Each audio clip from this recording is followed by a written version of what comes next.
group series, Antidote for Self, in which we are reading through the book Humility, The Joy of Self-Forgetfulness by Gavin Ortlund, meeting in groups around the city to talk through that book and to talk through a sermon series that we're doing alongside the book to really get a deep dive into what the Bible has to say about humility and about its importance in the Christian walk. And so tonight, or today, depending on when you're listening to this, hopefully you have had an opportunity to read the introduction and the pre-introduction. Let's see, what are there? There's a series preface, a preface, an introduction, and a chapter 1, which is a lot for week 1. But they're all really good and some excellent information in there. So hopefully you had an opportunity to read through all that. And what we'd like to do in this session is really give you some things to think about as you begin to discuss and distill that information, begin to kind of chew on it and apply it to your own life. So let's start with this statement that was just really, really good early in either the series preface or the preface. And it was this idea of gospel integrity. I really loved that term that was in there. And that gospel integrity is about there being a consistency or integrity in all areas of our life. And the 3 that were called out in the book was alignment, complete alignment in our heads, our hearts, and our lives with the truths of the gospel. Our heads, our hearts, and our lives.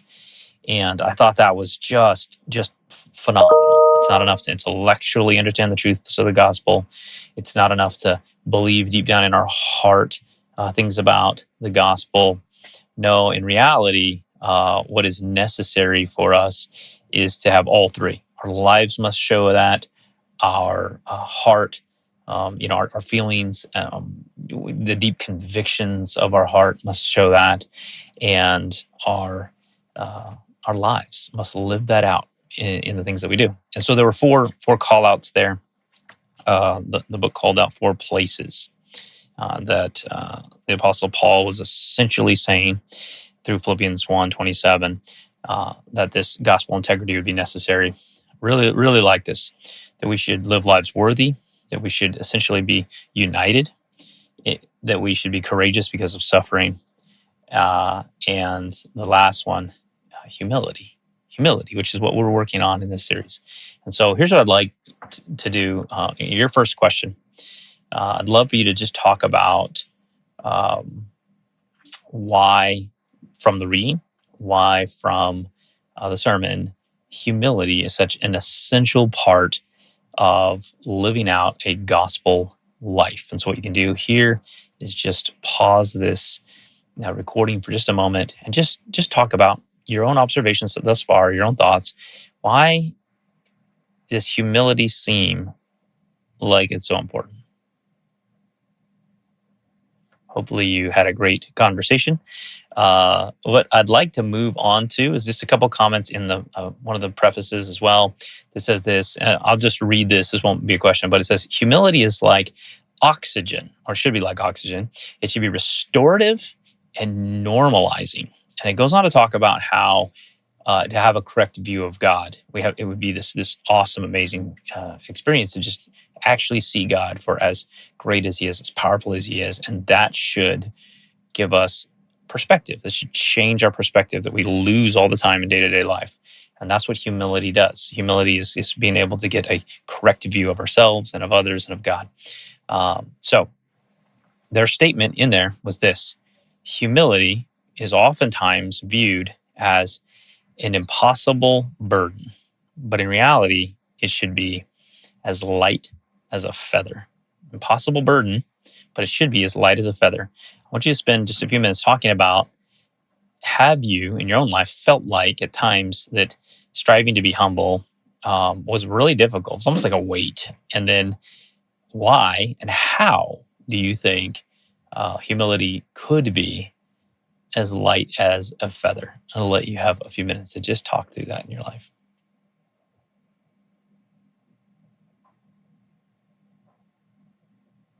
Welcome back. Another just observation in the early parts of this book, just before chapter 1, it says this. There's a statement in there that says, you cannot consistently be both humble and selfish. So those are two juxtaposed things in your life. As you're being selfish, you're not being humble. As you're being humble, you're not being selfish. Why are those two things juxtaposed? Why is that oil and water? Why do those not mix? Why are those traits that are so opposite?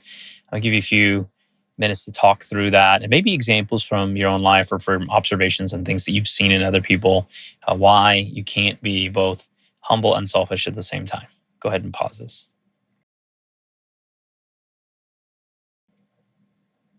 Welcome back. All right. A couple things before I let you move on to the discussion questions that are in your book at the end of chapter 1. Those are the ones we're going to do after this session. And that's just this observation. There is an unpretentiousness. I know it's a long word, but almost like a humility, an unpretentiousness to the gospel. And D.A. Carson, at the end of chapter 1, they have a quote from him. It tells a story, but essentially it's this: you can't be arrogant. You can't be prideful when you're standing beside the cross of Christ. Because the cross of Christ is, in all things, of all things in human history, is this thing that brings us back to this correct perspective of who we are without Christ, what he did on the cross, the cost of that, the price of that, the suffering of that, the joy of that, and then who we're supposed to be because of the cross. So there's a lot there. Probably not something you're going to unpack in a single session.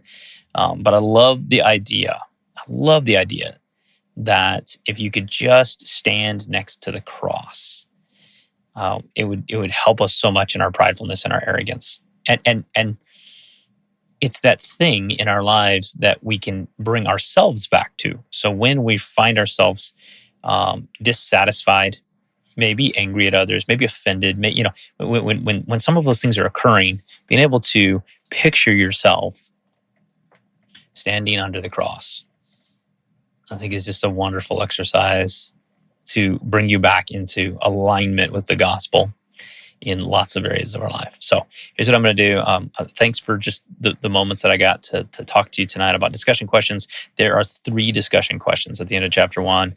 I'd love for you to finish your session talking about that, answering those questions, and then finishing your session with this. What is something you commit to work on this week in light of what you've learned on Sunday and in this session from the book?